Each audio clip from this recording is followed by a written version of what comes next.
The Caribbean island nation of Haiti is one of the poorest countries on earth, and it's not the place you'd expect to find a former Playboy playmate. But as Craig Rivera found out on a recent trip to Haiti, the story of Suzie Kraybacher is full of the unexpected. I came down here thinking that I would sponsor a child, and now I have 1,654 kids that we either have in orphanages or in the hospital or we school.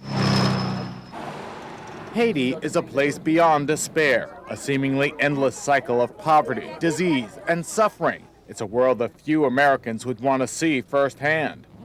Bonjour, chérie.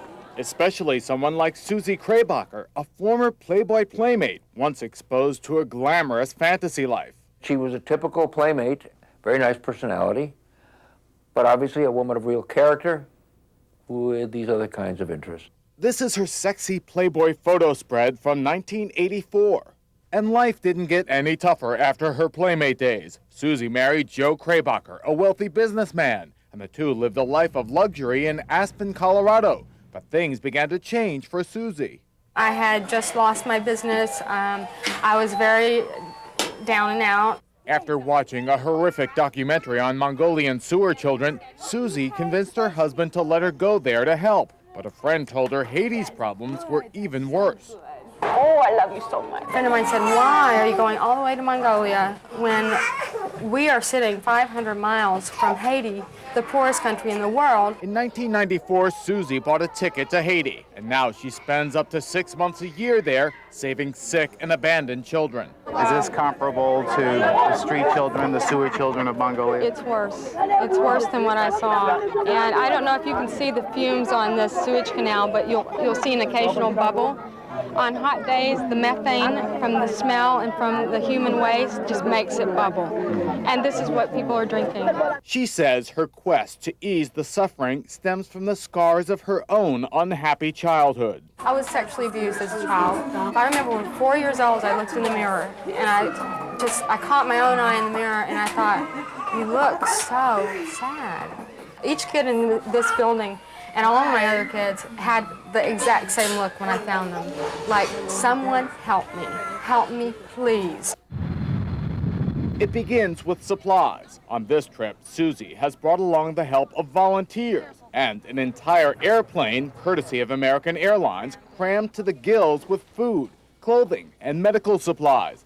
Donations that Suzie wanted to make sure went directly to the children. I wondered, where does my money go? How much of it actually gets to the child? How much of my donation actually makes it to the belly of a little sick child?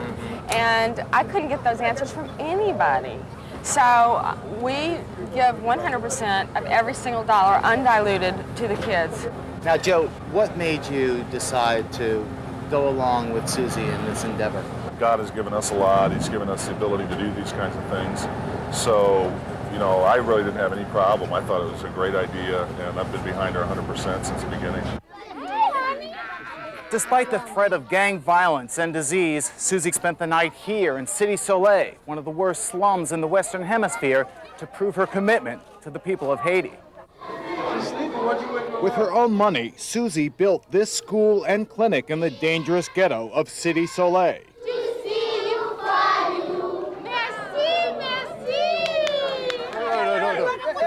Even during our visit, there was a constant threat of violence. If there were a few more schools here, you wouldn't have the anger you're seeing today. They've got one school over there that I built for 35 kids, and we've got 100 kids packed in there. And we need more. This is Job. We found Job in Cité Soleil.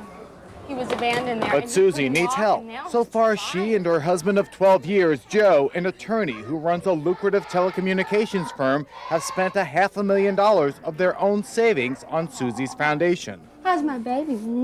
This is hundreds of thousands of dollars we're talking about that you've invested already. That's true, but if you look at what we've done here, you know, we've really saved kids' lives. You watch this beautiful woman with the heart of gold, and you wonder how she keeps going, despite the frustrations and danger. If I had a message, it would be, would you ever allow this to be in the United States and your child part of this? You wouldn't. And I think also that it's time for us to share. Now, if you'd like to help Ms. Krabacher in her fight for the children of Haiti, just go to our website at www.insideedition.com. We've got a link there for you for information.